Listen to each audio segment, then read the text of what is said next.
Yeah, this is the early to mid-60s Panasonic AM FM radio. Got this down at Kutztown Radio Show for $10, I think. And it doesn't look too bad. It has all the knobs. There's a little bit of corrosion here on that thing, right there and there. But overall, it's not too bad on the front. Top has some paint on it. Hopefully that'll come off.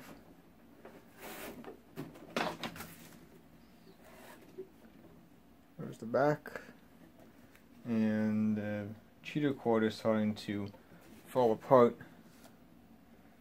right at the connection there. We'll focus. You can see it's starting to fray out there. So the first thing I'm going to do is take the back off. I wonder what was there. There's some kind of switch. Press these things, unscrew.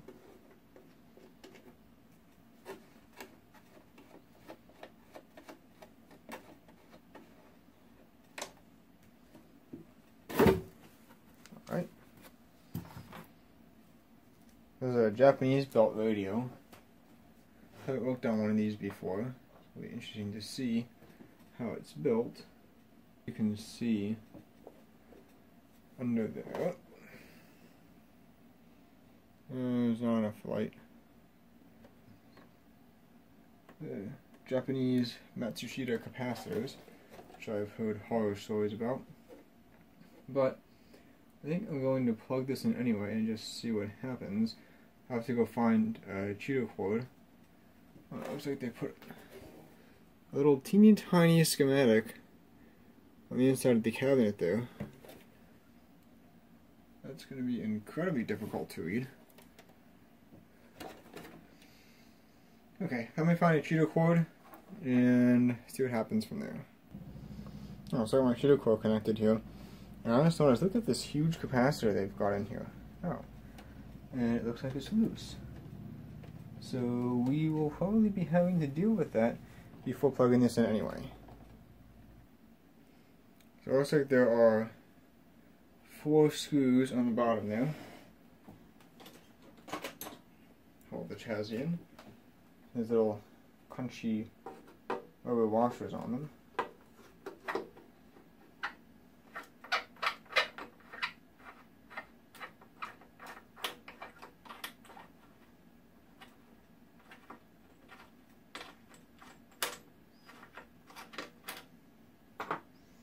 I'll get these out and see what the deal is with that capacitor, how it broke loose.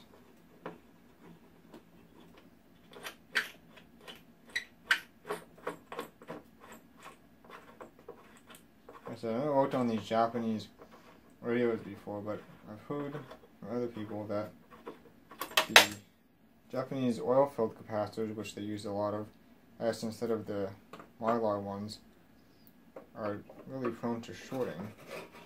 And I've also seen cases where they are just fine, so we'll see how these do.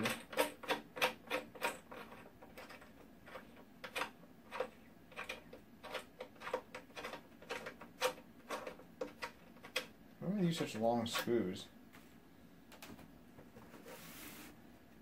See if I can catch this somehow. Not with the capacitor, obviously.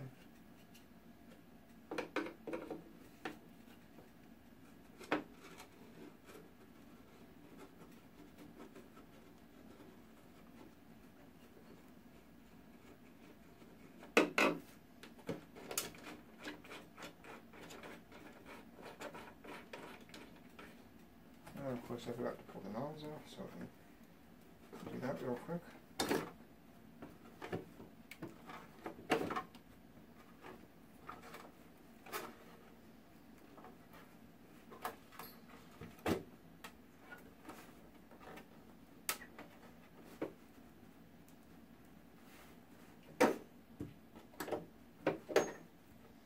Okay, let's see if this one. Okay, so I got this out. I'm not 100% sure how you're supposed to get it out, but what I did is this thing rides on a track. Of course you can't see what I'm talking about because the capacitor's in the way.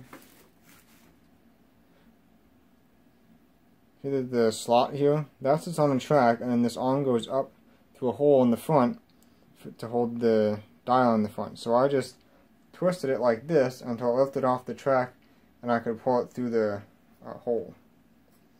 Like I said, I'm not sure if that's how you're supposed to do it. That's just how I did it. And it looks like this capacitor was just held in with solder, and all the solder just broke off of it. And I'm starting to think that this is a replacement capacitor, because it looks like there's tabs here.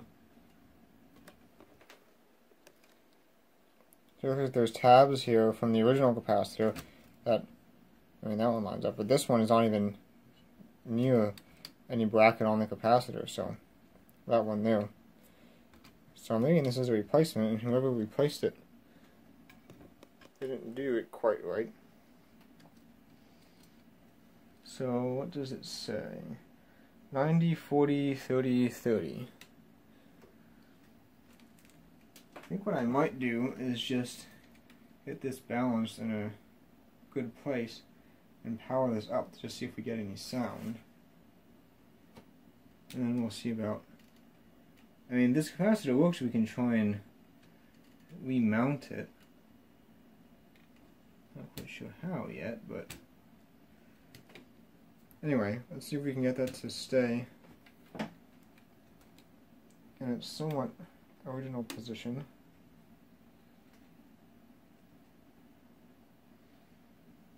And then I'll plug this in and see what happens. Okay, it's plugged in. I think this knob here was power. I don't have the right knob. I didn't think it mattered.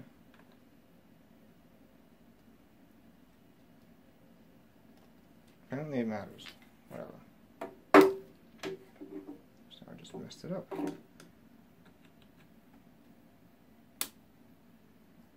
Okay, it's turned on.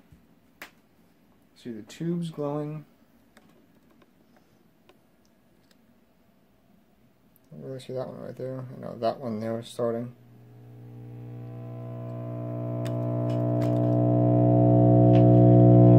Okay. That capacitor is no good anyway. Just unplugged it. I have to fill it on with that switch. I wonder why these nails don't fit on.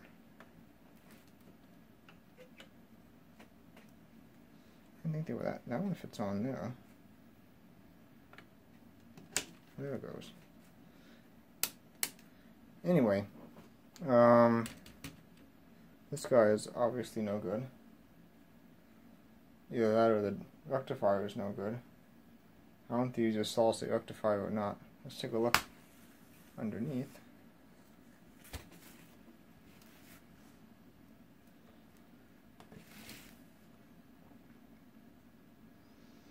I don't see anything that looks like a rectifier under here.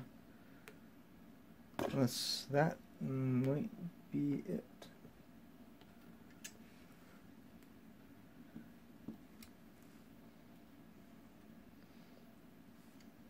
That might be it.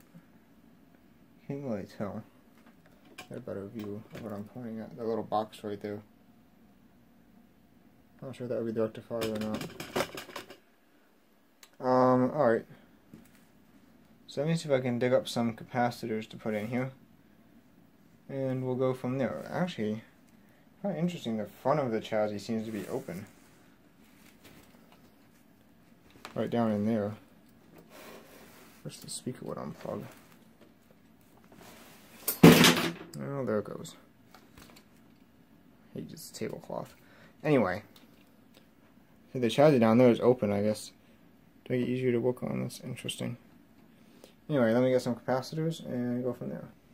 So I realize that the problem might just be that my camera's not focused right. I realize that the problem just might be that the can wasn't making good connection with the chassis, because that's how these old style capacitors are grounded. They're grounded through the can. So I attempted to solder it back on just for a test. obviously my little soldering iron is not quite up to the task, but it seems to be at least electrically connected again, so we can test that out and see if we still get that hum, and if not, then we can find a better way to mount this. If we do still get the hum, then we know for sure the capacitor is bad. So, plug it in. So that lit up a little bright. That didn't look good. I'm not sure if you saw it, but it actually flashed inside that one tube there. I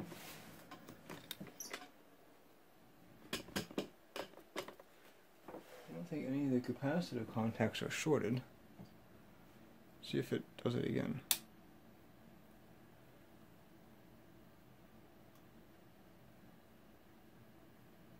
No, there we have nothing now. I don't see any tubes glowing, so I think this tube may have just blown. I'm not even sure what that tube is.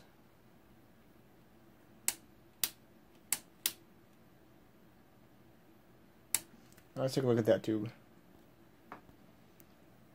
That tube is the audio output, 50C5. I do have a spare of this somewhere. Let me get my meter and check and see if the filament still has continuity.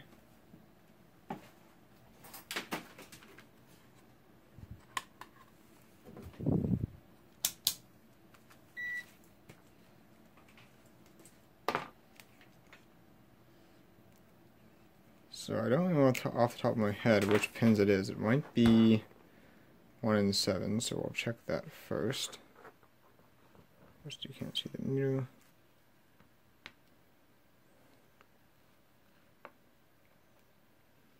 So that has nothing. So try 4 and 5. That's another common one.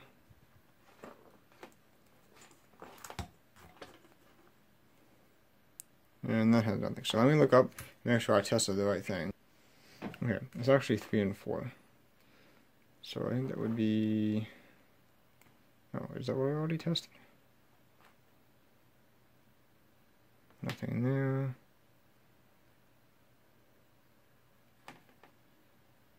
And nothing there. So I would say this tube is definitely bad. So let me dig up another one of these. Okay, I got another 50C5. You can see that one does have filament continuity. So we'll pop this in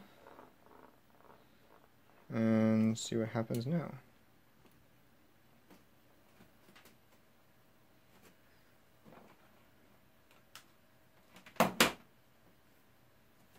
See if it blows up again. Oops.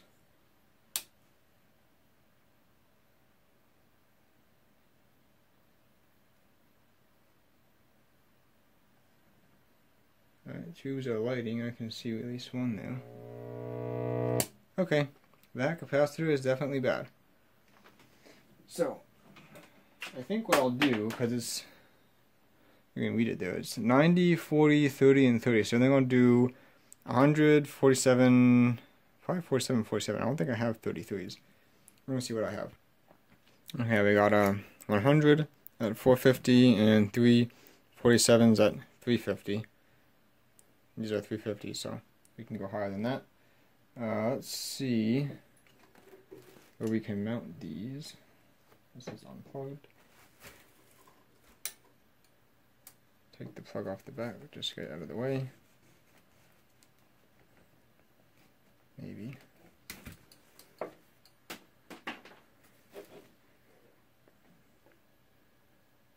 Okay, there don't seem to be a whole lot of unused tie points in here.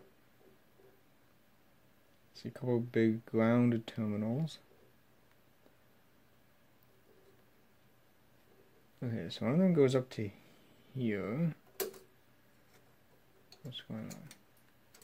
Why was it getting caught up? So one of them goes up to that resistor there. So I'm going to be able to tie off one there.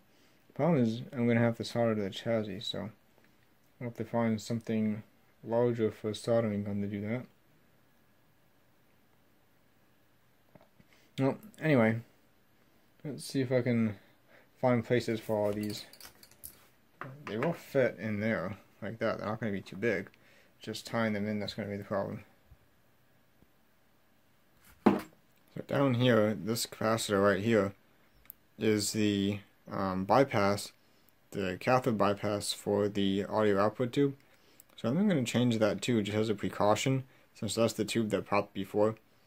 That's just a little, I think it's like 20 microfarad at 25 volts, so that's not a big deal to change that. And this is a precaution in case that is what caused the tube to blow. I don't think it is, but it's not an expensive cap to change. Okay, so I replaced the capacitors. I only needed 2 actually of the 47s because one section of this big can was unused. See, there's nothing connected to it. If it were focused, you could see that anyway. There you go. You can see that terminal had nothing connected to it, so I only needed 2 of the 47s, and I have that 100 underneath. These are pretty stiff here, but I'm still going to silicone them down just so they don't wobble around. So let's turn this on. And the tube here flashes, you go right when it first turns on. The other ones must have a much lower resistance before that one heats up.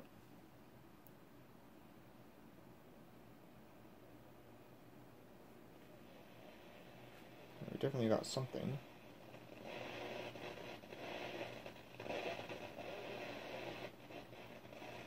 The cleaner control. I think this is the tone control.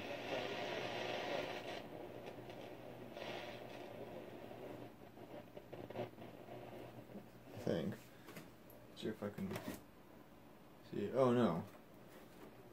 This is the tone control. This is the volume control. I'll have to clean those. Allied countries, then we're going to come down a ton of bricks. If you never say that, it's completely empowering Putin to do this. To do I don't see any of that happening. Oh. I see me. AM works.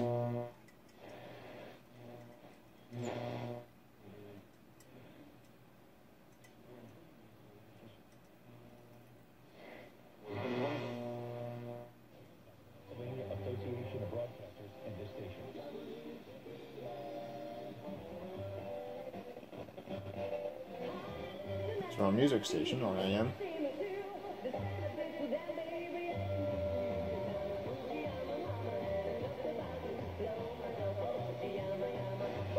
Let's see about FM.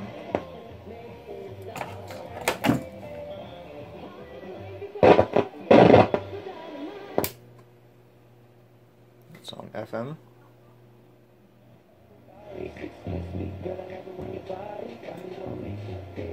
You know I love it when the music.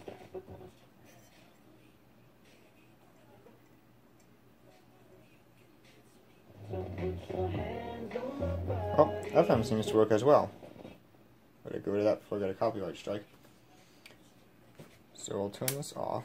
And this isn't done yet though, because there is something else that I noticed under the chassis that I want to rectify before I declare this finished.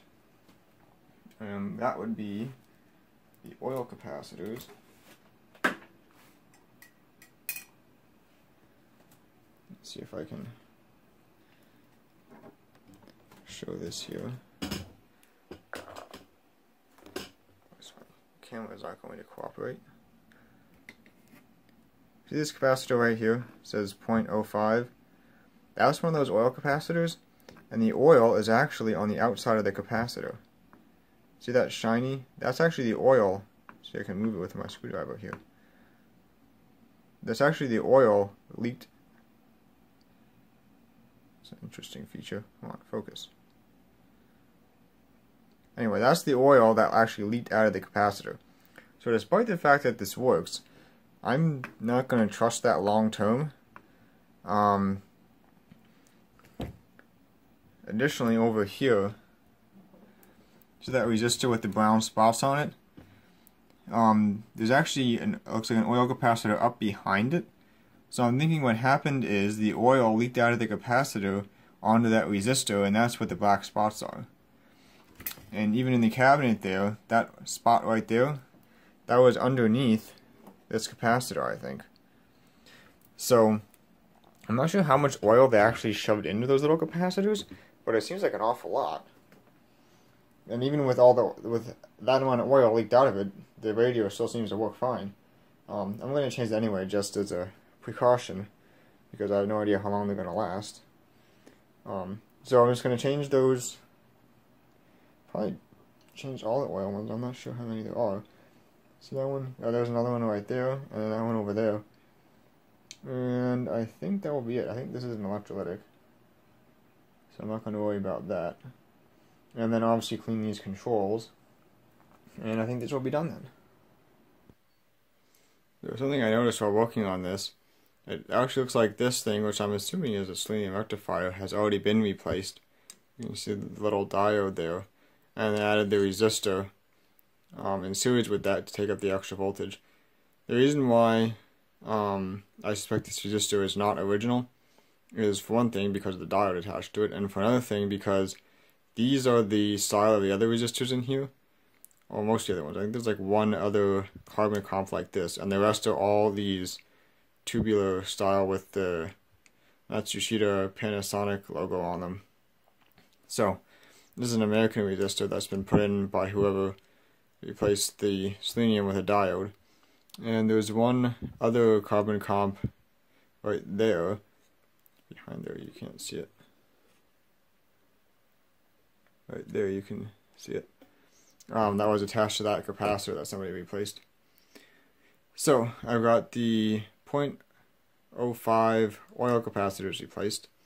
There are some other oil ones in here. They don't look that bad. They're all lower values like 0.01 or 0.002 or something like that. I think I'm going to leave those alone for now because they don't look that bad and because it does work. And I wanted to see what was inside these. So you can see, look at all the oil that's leaked out of it. I'm not sure if this is... I'm not sure how much oil they can fit in these. I took the wrapper off one of them, and you can see it's just a ceramic tube here with the ends filled with solder. Focus. And yeah, this one is covered in oil too under the wrapper, so I don't know where it's leaking on it. Like, you don't really see any holes in the end. And it doesn't seem to be like a collection of oil in any specific place. Okay, so now that that's back in the cabinet, the last thing we have to do is fix this judo cord here. I don't have any extras of these. The only spare one that I have is the one I use for testing, so I can't put that on here because I won't have anything to test. So we're going to have to see if we can fix this somehow. So I'll start by just cutting it off.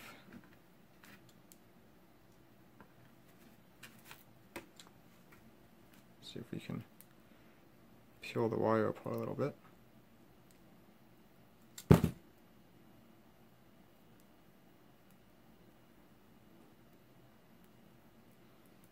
Okay, we'll also have to see if there's any way we can salvage this.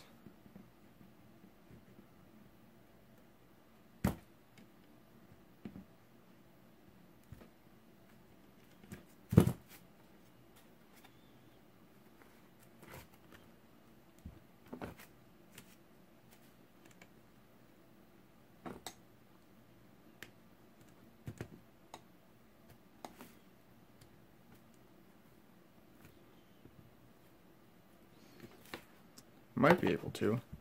It's not going to be pretty, but we should be able to get a solid and safe connection on there again.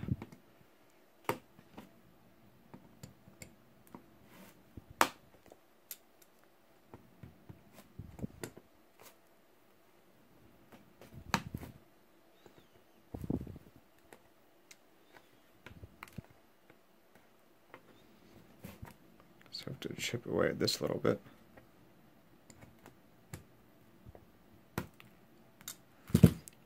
to strip the wires back and see if we can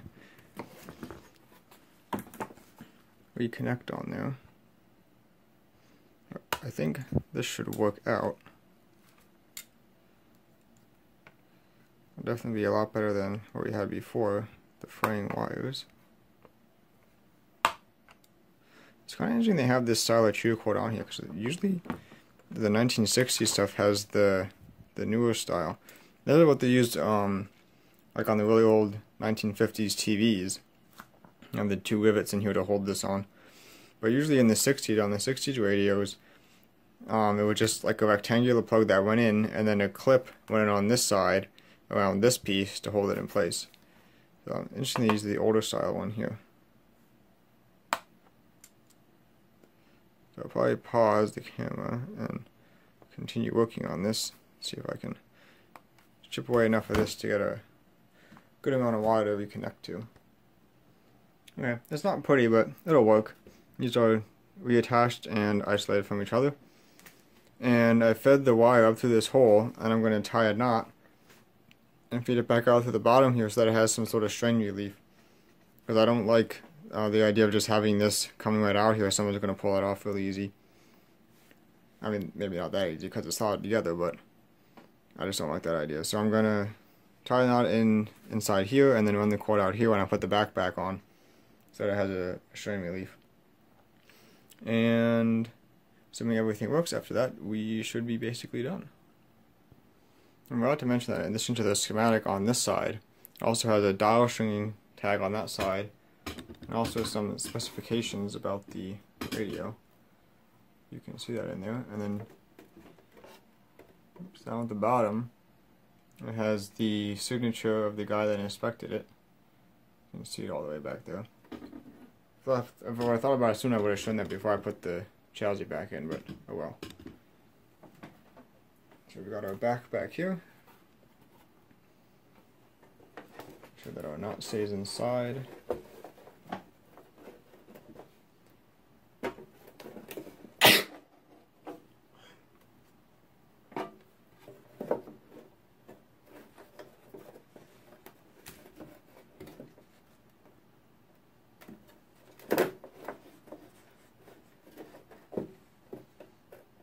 I think that should be pretty good. Maybe.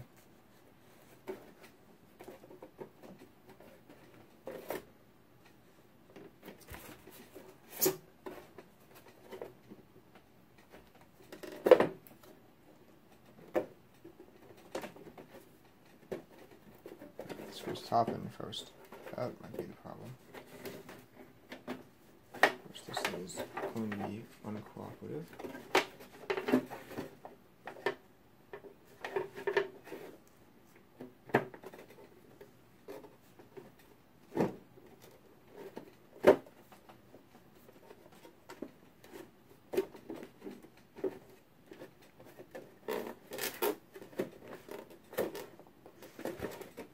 Oh, what's going on here? I'm going to fight with this for a while. Okay, I got this back on, and you can see when I pull on the line cord, it puts no tension at all on this, which is what I want. So, this is definitely going to work a lot better than that fraying cord it had on there. And if I ever do find a spare cheater cord like this, I can just cut this one off and put the other one right on here. And that shouldn't be too bad. So, I'm going to clean this up a little bit, and then we'll power it up and make sure everything still works. Okay, wiped it off a little bit. Seems to have cleaned up not too bad. There are some scratches here and there in the top. All the paint seems to have come off though.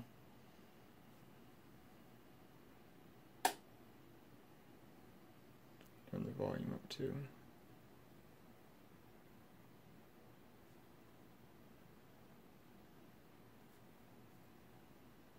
I think back when these things were new, they were looked on as lower quality than the American made stuff. And now the Japanese made stuff looked on as high quality.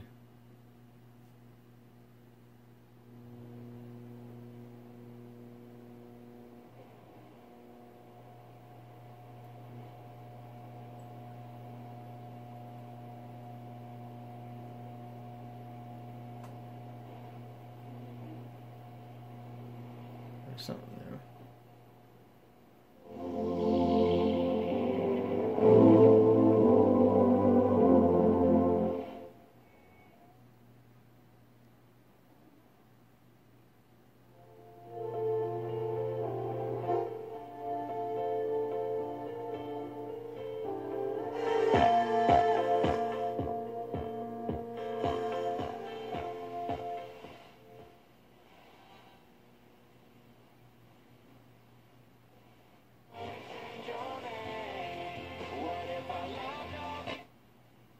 My dial pointer seems to have gotten stuck.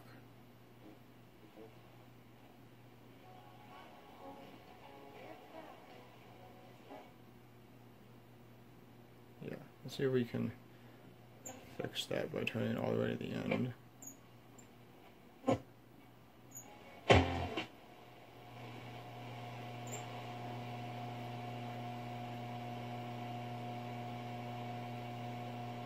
If it'll stay attached now.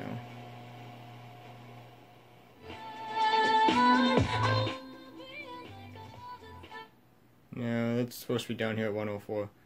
Alright, so this dial pointer is still messed up. It doesn't seem like it grips the cable like real affirmatively. It's just a little and usually they have like 3 pins, and like the middle one's pushed out or whatever, and then you have to like push the cable in between, like weave it through, and it stays on. But that's not the way this one is. This one just has 2 plates that are kind of like on top of each other with one overlapping a little bit, and you just kind of have to like shove it up in between there, and it doesn't seem to grip all that well. Like now. So now it moved a little bit. So I have to go back in there and play with that, I guess.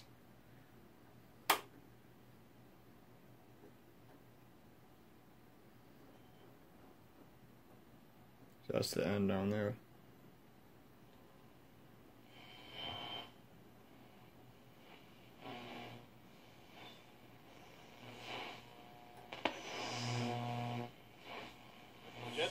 If my agents hadn't hacked you, I would have fired them.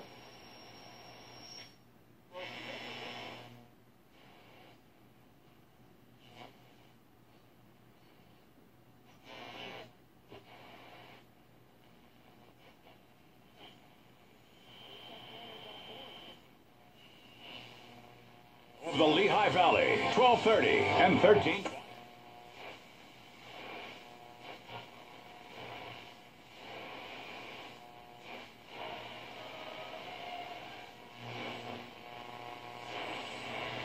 Nosotros vamos a hacer la pausa.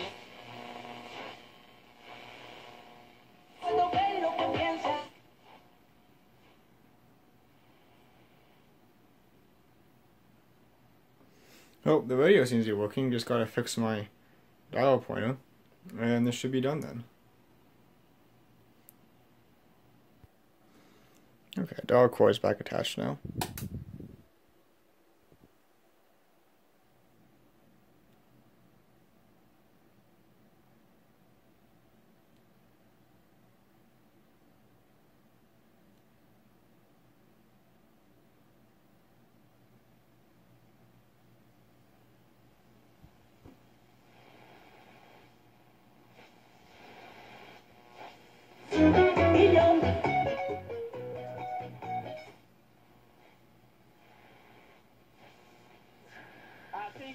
Entonces, tú que escucha esto, escucha la pregunta.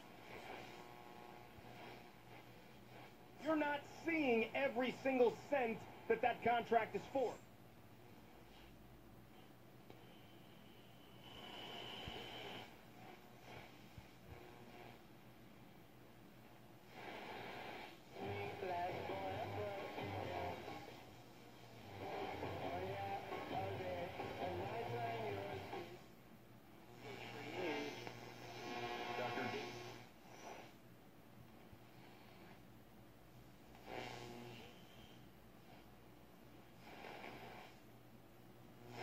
The Palestinians, and the reporter said, Israelis are occupying the Palestinians. And she admitted she didn't know what she was talking about. She didn't use those words, but she... Probably Rush Limbaugh.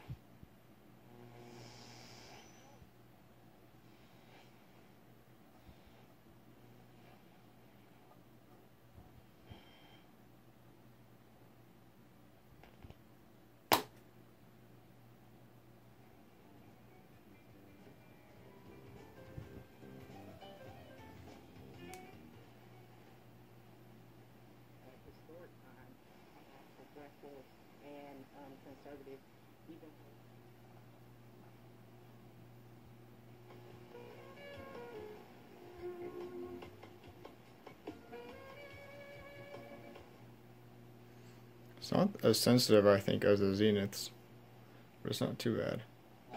Looking for a date to the spring form, I wouldn't work on nothing else, no.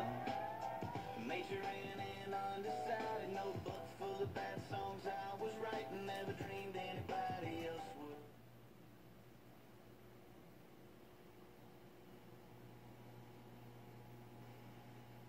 would. Need to get the job done right. Now you can get up to 40% off select bath products.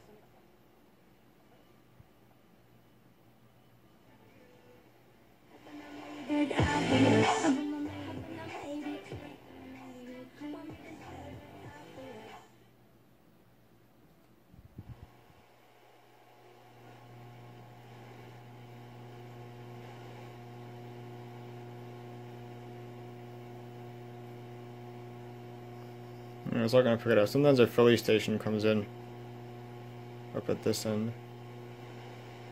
Maybe that's going to be it.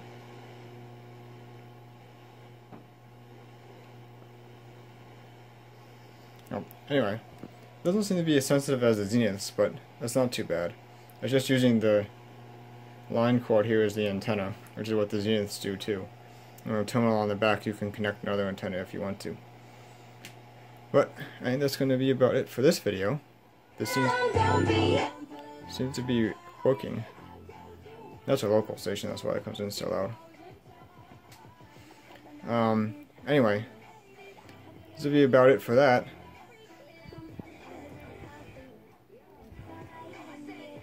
Tone control there. So anyway, hope you enjoyed this look at a Panasonic. What's the number on the back? What's the number? Panasonic 730. Early to mid 60s. Probably earlier because it still has the civil defense markings on it, and they stopped using those I think in 1963. So probably around that time. I think they used them for, like, some radios had them on for a couple of years after that, but not too long. So early to mid 60s Panasonic 730. Thank you for watching.